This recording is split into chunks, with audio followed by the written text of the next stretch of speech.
Bonjour à vous les amis, ici Jonathan Demier, j'espère que vous allez bien, j'espère que vous êtes en forme, que vous passez une belle journée en ce vendredi ensoleillé en direct de Tenerife. Vraiment, je suis ravi de vous retrouver aujourd'hui pour une magnifique interview, encore une personne incroyable qui va nous partager son histoire, qui elle est, qu'est-ce qu'elle fait. Donc il y a Déborah qui va nous rejoindre, elle a été 12 fois championne du monde dans les sauts, dans le parachutisme, donc c'est la première personne que j'ai en plus dans ce domaine, donc je suis vraiment ravi. On est en train de se connecter de Tenerife. J'espère que je vais monter le son en fond. J'espère qu'on a la connexion, que tout est bon. Alors Déborah, si tu es sur le live, que tu nous rejoins, tu vas pouvoir demander à rejoindre. Alors j'ai reçu la petite notification. Donc, alors normalement ça devrait être bon. Donc j'espère que l'on m'entend bien. Alors est-ce que la connexion se fait? On a de Tenerife les amis, donc normalement ça doit être bon. Yes, salut Déborah. Alors attends, je te vois. Je vais régler un peu ça. Est-ce que tu m'entends? Oui, je t'entends très bien, Jonathan. Tu m'entends Yes. aussi? Alors, moi, je t'entends un peu de loin. Alors, Ah, j'ai pas pris les écouteurs aujourd'hui, mais là, ça va mieux. Attends. Tu m'entends bien? je t'entends bien. Ah, magnifique. Ben, écoute, Déborah, je suis ravi de faire ta connaissance. Et merci à toi d'avoir accepté de nous partager ton parcours. Et comme je te le disais tout à l'heure, tu es la première que j'interviewe un peu dans ce domaine-là, du parachutisme. Tu as été Oui, 12 fois champion du monde, si je dis pas n'importe quoi. oui, c'est J'ai ça. vu tes photos où tu manges les médailles. Le sandwich, c'est pas mal. Tu fais partie aussi de l'équipe de France comme tu me disais, de l'armée aussi du civil. Donc tu vas Oui. pouvoir nous partager ça. Et ben, écoute, je suis ravi. Bienvenue à toi, bienvenue aux personnes qui passeront par là. Je te laisse la parole, nous dire qui tu es, qu'est-ce que tu fais aujourd'hui, un petit peu nous présenter tout ça. Ben, écoute, déjà, merci pour l'invitation. C'est toujours appréciable de pouvoir parler de son sport en interview, voilà, sur les réseaux. Écoute, donc moi, j'ai 40 ans. Je me suis engagée dans l'armée en 2001. Et depuis bientôt 19 ans, je fais partie de l'équipe de France civile et militaire de parachutisme. Magnifique. Donc tu as Voilà. 40 ans aujourd'hui. Donc tu as été donc à quel âge tu as commencé à voler en fait? À voler, à sauter, etc. Comment ça s'est passé? Alors, en parachutisme, on peut commencer à l'âge de 15 ans. Moi, j'ai commencé à 18, quelques mois avant de m'engager. Voilà, je me suis engagée dans l'armée, j'avais une soixantaine de sauts et j'ai arrêté le temps de l'instruction. Et quand j'ai repris après mon affectation, euh, j'ai commencé la compétition parce que mon directeur technique, le directeur technique de mon club à l'époque faisait de la compétition en précision. Et je me suis dit, bah tiens, pourquoi pas essayer. Euh, la petite anecdote aussi, c'est que quand j'avais 3 sauts, l'équipe de France est venue s'entraîner sur Nîmes à l'époque où je sautais. Donc j'ai pu les voir en action, voir un peu comment ils s'entraînaient, en quoi consistait la discipline. Euh, voilà, je me souviens, on avait mangé ensemble et on m'avait assise à côté de Philippe Bavois à l'époque. On m'avait dit, bah voilà, tu manges à côté d'un champion du monde. Et déjà, j'étais hyper impressionnée. Wow, magnifique. Ce qui s'est passé pour toi, c'est, t'as dit, t'as commencé à 18 ans, c'est ça? Oui. Et puis, est-ce que quelque part, c'est quelqu'un qui avait un petit peu ces capacités que tu avais, qui t'a lancé, ou c'est toi qui as été attiré à te dire, bon ben, parce que bon, de là, on comprend que certains militaires peuvent être amenés à sauter, etc. Mais de là, à se dire, je vais en faire des compétitions, c'est aussi autre chose, j'imagine. Comment ça se passe? Alors moi, j'étais en attente de rentrer donc dans l'armée de l'air pour la spécialité de fusil et commando. Et dans le cadre de la formation dans cette spécialité, on passe donc ce qu'on appelle le brevet TAP, donc le brevet de parachutisme militaire. TAP, ça veut dire troupe aéroportée.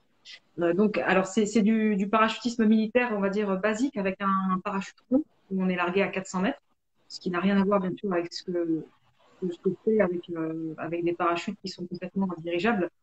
Maintenant, le geste premier reste de se jeter de l'avion, hein. Donc, c'est ce que je voulais savoir avant de m'engager et avant de passer ce fameux brevet.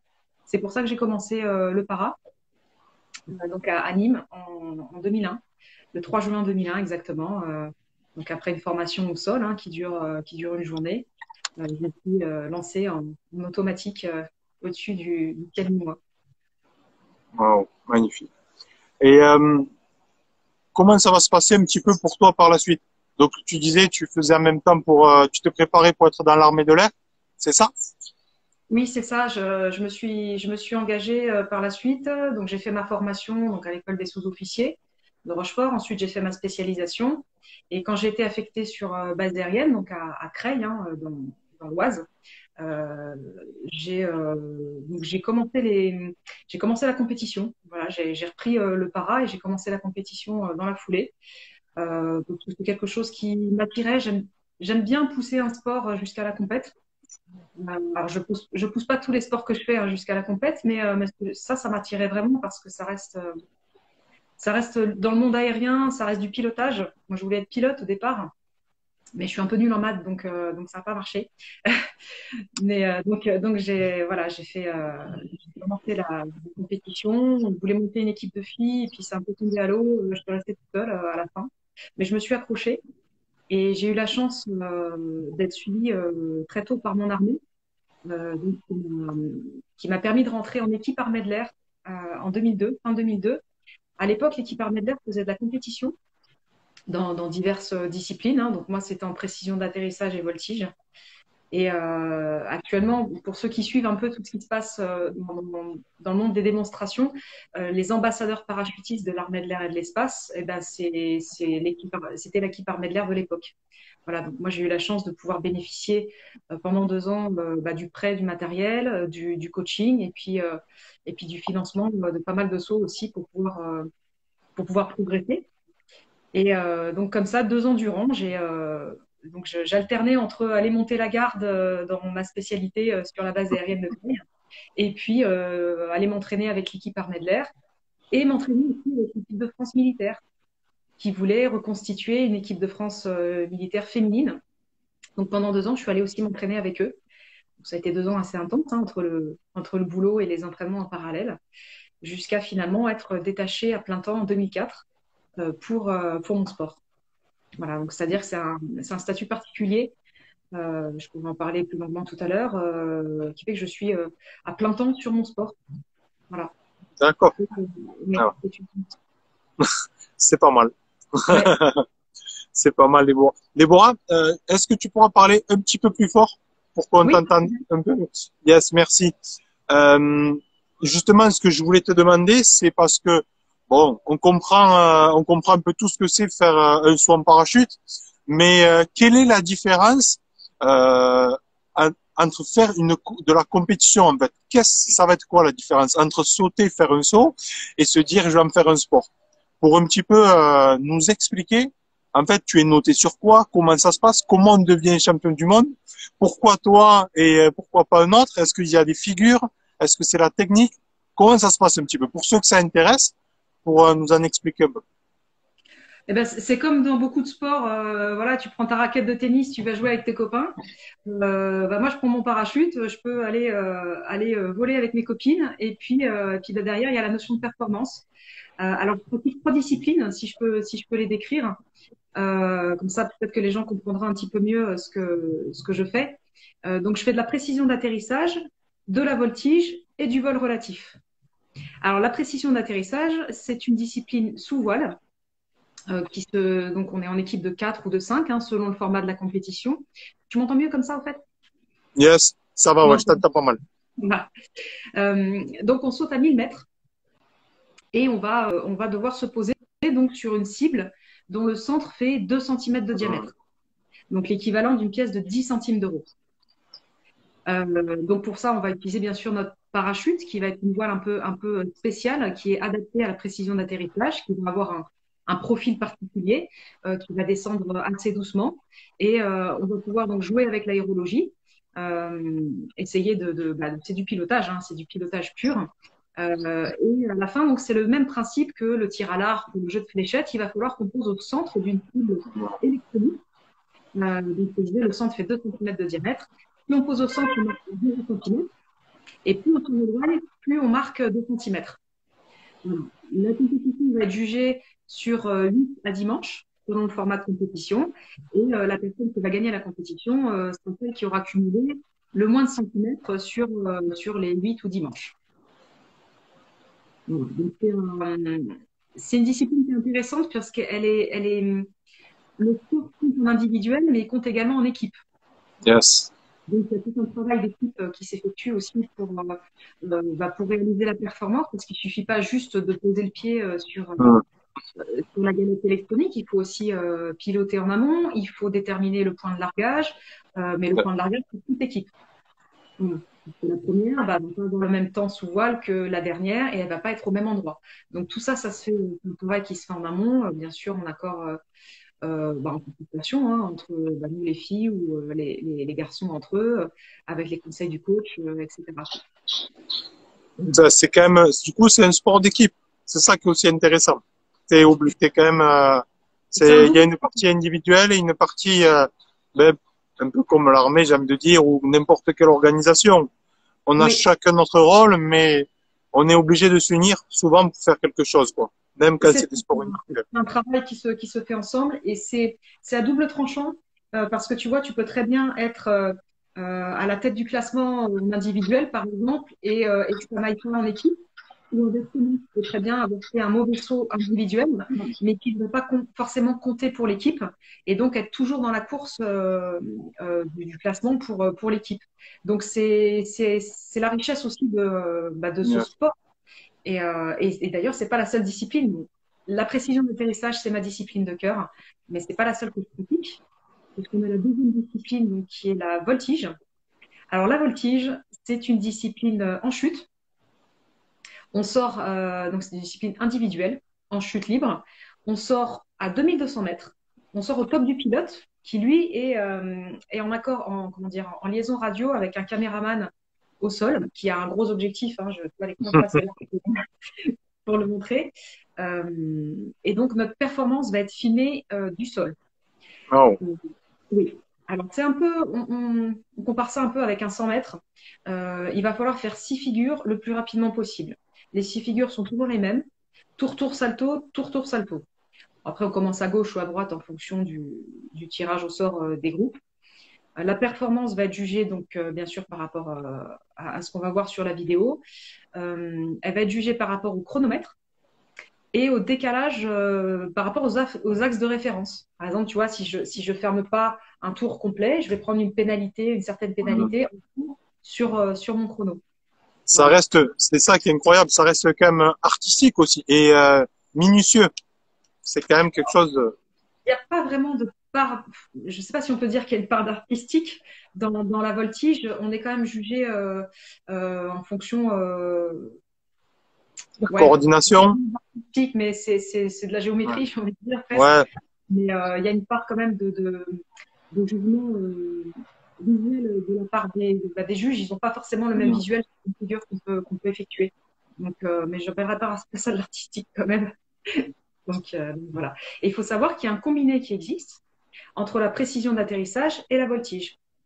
Donc on va prendre le classement en précision, le classement en voltige, ça va nous faire un nombre de points et on va déterminer un podium donc au combiné individuel. Voilà, que j'ai enfin gagné l'année dernière en civil et en militaire.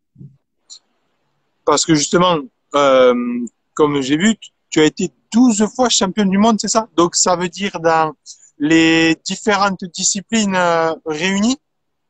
C'est ça. Alors, j'ai été plusieurs fois championne du monde de précision d'atterrissage. J'ai fait doublé civil-militaire en 2018 et en 2022. J'ai gagné aussi donc le combiné individuel dont je t'ai parlé là, le combiné précision d'atterrissage et voltige.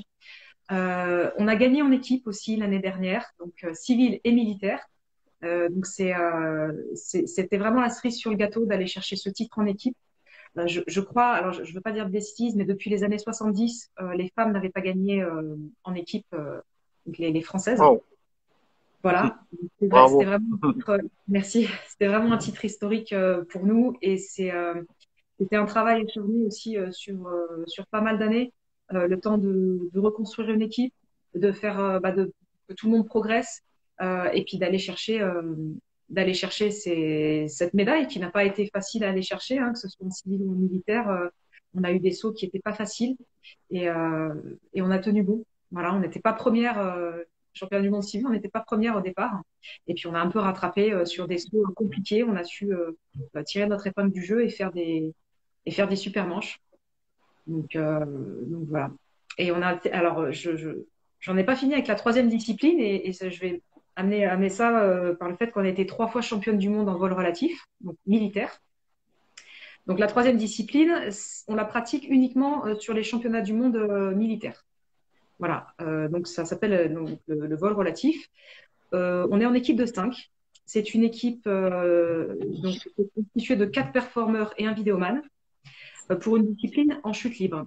Donc c'est souvent ce que les gens voient à la télévision. Hein. On sort de l'avion, enfin de l'aéronef, on va dire, à 3200 mètres en compétition.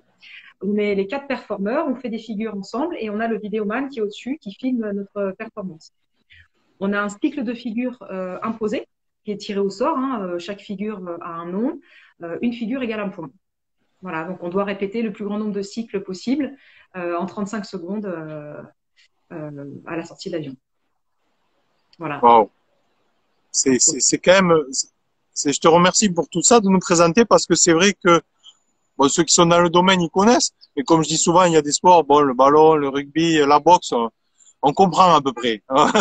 Mais des domaines comme ça, c'est vrai que on peut voir les choses, on le voit à la télé aussi, des gens incroyables qui font des choses magnifiques et tout. Et c'est vrai que dans le domaine de la compétition, on comprend peut-être pas trop. Du moins, moi, je savais pas qu'il y avait autant de choses. Et je trouve ça très intéressant, notamment peut-être pour aussi des plus jeunes qui peuvent s'intéresser, comme toi, à ton parcours. Et c'est vrai que je pensais à ça, je me dis, mais quelle fierté aussi quand même de représenter la France, son pays, surtout quand on est dans une unité comme toi, à l'armée, etc., pendant des années, de faire champion du monde comme ça dans différentes catégories. C'est beau quand même pour la France, même pour toi. Le niveau est quand même élevé, quoi, j'ai envie de dire. En France, Oui. il y a quand même, vous avez un bon niveau, j'imagine. Alors moi je considère qu'on est encore la meilleure nation parachutiste au monde. On l'a été en tout cas pendant des années. Bon, là, les Russes nous ont un peu repiqué la vedette, mais on va se battre. Mais, non, en effet, on est riche de toutes ces disciplines. Moi, j'en pratique que 3, ou 4 éventuellement quand je fais du paraski. Ça, c'est plutôt l'hiver. De temps en temps, on en fait. Mais il existe beaucoup de disciplines dans le parachutisme. Il existe notamment des disciplines artistiques. Il existe vraiment plein de disciplines, de la wingsuit, de la soufflerie. Maintenant, on fait des choses fantastiques en soufflerie avec de la musique. C'est hyper joli à regarder. C'est très dur aussi techniquement. Donc, on a cette richesse en parachutisme et on n'est pas très connu parce qu'on n'est pas olympique. Donc on n'a pas cette médiatisation que peuvent avoir les autres sports Yes. que tu peux citer. Voilà, mais on est très fort, bien sûr. On est très fort parce qu'on est soutenu aussi par la fédération déjà. Et puis aussi, moi j'ai la double casquette. J'ai la chance d'être soutenue aussi par mon armée. Et, euh, et pour en revenir au podium et aux Marseillaises, euh, c'est un bon événement de pouvoir chanter la Marseillaise sur un podium ou simplement d'être au garde à vous et de l'écouter, de présenter son pays et son armée. Ah, Mm. c'est magnifique. Ça donne Bravo une à toi, Déborah, en tout cas, ce Merci. parcours. Et je suis vraiment très heureux parce que la première, et c'est vrai que c'est pas non plus simple de trouver des gens comme ça, spécifiques, qui ont une vraie richesse, comme toi, là, par rapport à tout ce que tu fais. C'est juste incroyable. J'imagine aussi, est-ce que tu dois former, tu dois intervenir pour, dans différentes choses ou pas? Ou est-ce que toi, pour l'instant, tu es concentré uniquement sur ton sport? Euh, j'ai, je me suis posé la question à un moment de savoir si je passais des qualifications, que ce soit le BPJET, un brevet d'État ou monitorat, etc. Euh, non, j'ai préféré me consacrer vraiment pleinement à mon métier premier, ce qui est de ramener des médailles. Donc, j'ai pas passé de qualification. Maintenant, là, je suis un peu sur la fin, hein, parce que bon, je commence à être un peu plus vieille. J'ai gagné toutes les médailles que j'avais envie de gagner. Donc, je vais tout doucement me diriger vers la porte de sortie. Donc, je veux être là pour la jeune génération qui est en train de découvrir un peu toutes les disciplines, qui est en train de monter un peu en niveau, en train un peu de se chercher aussi, que ce soit au niveau de leur orientation professionnelle ou alors au niveau de la compétition aussi. Il faut que ça leur plaise, il faut qu'ils acceptent le rythme, il faut qu'ils acceptent aussi de ne pas progresser vite tout de suite ou alors de stagner ou alors de faire des sauts décevants. Voilà, donc je veux être là pour la jeune génération et pouvoir leur inculquer quelque part ce que le coach ne peut pas leur dire parce que lui n'est pas dans la vie, il est au pied de la cible ou alors derrière la caméra en voltige. Donc voilà, je veux leur inculquer ces petites choses entre compétiteurs, voilà, je sais pas, des choses toutes bêtes, hein, que ce soit le largage, les points sur les règlements euh, à connaître, etc., les petites subtilités, quoi, je sais pas, la météo, les petites techniques à droite à gauche. Ouais. Tu sens maintenant du coup cette envie de transmettre, comme tu dis, toi tu es allé au bout de quelque part où tu devais aller personnellement et cette envie de repartager. Et je sais pas, hein, peut-être tu réponds ou pas, mais est-ce que déjà tu as déjà pensé à la suite? Est-ce que tu vas rester dans la structure de l'armée, d'intervenir pour eux, ou est-ce que tu vas faire ton truc de ton côté ou les deux? Je sais pas si tu as réfléchi, si tu en as parlé ou pas encore. Je vais rester, je compte rester dans l'armée. Je profite de je pense, de cette dernière année de compétition pour justement, comme je t'ai dit, transmettre aux jeunes. Après, je me dirigerai vers une porte de sortie plutôt militaire, puisque je voudrais retourner dans ma spécialité d'origine. Euh, je m'étais pas du tout engagée à la base pour être en équipe de France de para. Hein. C'était pas du tout prévu dans mon schéma de carrière. Et bon, bah, j'ai bifurqué là. Alors, je regrette pas du tout. Hein. J'ai eu une carrière exceptionnelle. Mais je suis un peu frustrée quelque part de celle que j'ai pas faite en parallèle, celle que j'avais prévu de faire. Et donc, je voudrais en faire un petit peu et quelque part redonner à l'armée de l'air et de l'espace ce qu'elle a pu pendant. Donc je vais, je pense, euh, encore dans les tuyaux, mais donc, j'étudie un peu la question, retourner sur base aérienne dans ma spécialité d'origine, puisqu'en plus j'ai passé un concours l'année dernière pour avoir un grade supplémentaire, pour passer major. Donc voilà, c'est l'idée. Donc en attendant, bah, je vais m'occuper un petit peu, oui, comme je disais, des jeunes, peut-être les prendre en compète, moi je sais pas. Et si je dois basculer d'un côté, ce sera peut-être pas forcément du côté entraînement. Peut-être du côté juif, je sais pas. Je me tâte. Voilà, il y a encore plein de Yes. questions dans ma tête. Voilà. Ah, ben, en tout cas, Déborah, un grand merci à toi. Vraiment de ton partage. Je suis très, très heureux. Je repartagerai aussi sur YouTube pour diffuser ce message. Et vraiment une carrière extraordinaire. Quand tu t'es lancé dans la compétition, est-ce que tu t'es dit, je vais avoir ce parcours aussi riche? Non. Je me suis lancée vraiment. Je voyais, j'étais jeune du coup, et je voyais tous les anciens qui ont mon âge aujourd'hui et qui me disaient oui, tu verras à mon âge, tout ça. Et je les voyais avec tous ces titres, toute cette expérience. Et je disais, waouh, moi je veux être comme eux. Et quand je vois aujourd'hui les jeunes qui me regardent avec ces yeux-là et qui disent, ouais, mais moi je veux être comme toi, je me dis, bon, c'est un passage de flambeau et j'espère que dans 20 ans, ils pourront dire bah, qu'ils sont fiers de leur parcours et qu'ils auront un palmarès et qu'ils auront apporté des médailles à la France. Et voilà, ce sera déjà quelque chose de réussi dans cette transmission, j'espère, si je peux vous apporter ça. Voilà, mais en effet, ouais, j'avais pas du tout prévu ça et je suis très très fière d'avoir pu faire ça. Voilà. Ah, c'est magnifique. Justement, pour terminer avec ça, après je te laisse tranquille. Si tu avais un ou deux conseils que tu aimerais partager maintenant avec tout ton recul, ton expérience, peut-être à ces jeunes qui ont envie de performer, ça peut être dans le parachutisme ou autre, mais Ouais. une ou deux choses qui sont vraiment importantes pour toi pour aider, pour transmettre. Souvent, quand on regarde quelqu'un de l'équipe de France, on s'imagine que c'est quelque chose d'inaccessible. On s'imagine que les athlètes sont sur une autre planète et sont vraiment dans quelque chose qui est inaccessible pour nous. Alors que pas du tout. Je dis pas que tout le monde peut rentrer en équipe de France, mais bon, bah, toujours les mêmes mots, hein, motivé pour la compétition, qui a envie de progresser, etc., peut un jour trouver sa place en équipe de France. Nous, c'est ce qu'on essaye d'expliquer quand les gens nous rencontrent et nous disent, waouh, vous êtes super sympa, vous êtes accessible. C'est l'avantage aussi de ne pas être un sport olympique ou très très connu, hein, c'est que on passe un peu incognito. Donc voilà, c'est ce que les gens souvent nous disent, et les jeunes surtout, qui sont très contents des fois juste d'être dans l'avion avec nous. Mm. Euh, il faut oser. On n'est pas des extraterrestres. On est aussi passé par là et on a cru en nos rêves. On s'est dit, moi aussi, un jour, j'aimerais rentrer en équipe de France. Voilà, moi, quand j'ai eu ma première sélection, je me suis dit, ça y est, quoi, c'est parti. J'ai réussi. Bon, bah maintenant, feu, quoi, plein gaz. Ça commence. Et puis les médailles, quoi. Donc c'est ça que je Mm. dirais aux gens aujourd'hui, c'est que c'est pas un monde inaccessible. Y croire. Et comme tu dis, c'est vrai que souvent, on a tendance à mettre les gens sur un piédestal. Après, c'est normal parce qu'ils ont un parcours riche et qu'ils ont mérité d'être là. Mais comme tu as dit, et ce que tu fais là, de partager, de se rapprocher de ces gens-là, leur poser des questions, leur voir qu'on peut leur parler. C'est des êtres humains en fait. Et c'est aussi Oui, pourquoi j'ai fait tous ces genres d'interviews pour rendre les choses accessibles.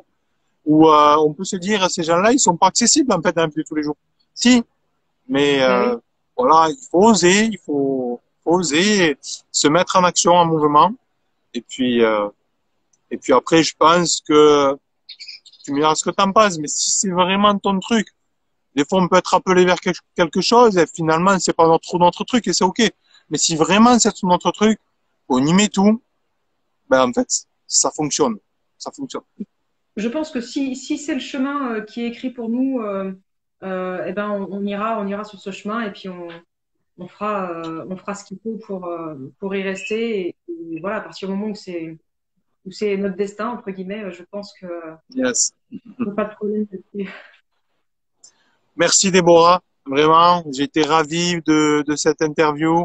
Merci de ton temps et merci à toutes les personnes qui sont passées par là ou en replay aussi. Si vous regardez, si vous avez des questions, n'hésitez pas, vous pouvez vous rapprocher aussi de Déborah, elle vous répondra. Et puis, Déborah, je te souhaite une très belle journée. Moi, je vais continuer à suivre tout ce que tu fais. J'invite les gens à regarder ce que tu fais, à t'inspirer aussi de ton parcours qui est très riche. Donc vraiment, un grand merci à toi. Merci à toi, Jonathan, d'avoir initié cette interview. C'est important pour nous aussi de pouvoir parler de notre sport. Voilà. Merci beaucoup, c'était avec un grand plaisir. Belle journée, Déborah. Belle journée À à toi. bientôt. Ciao, ciao. Merci.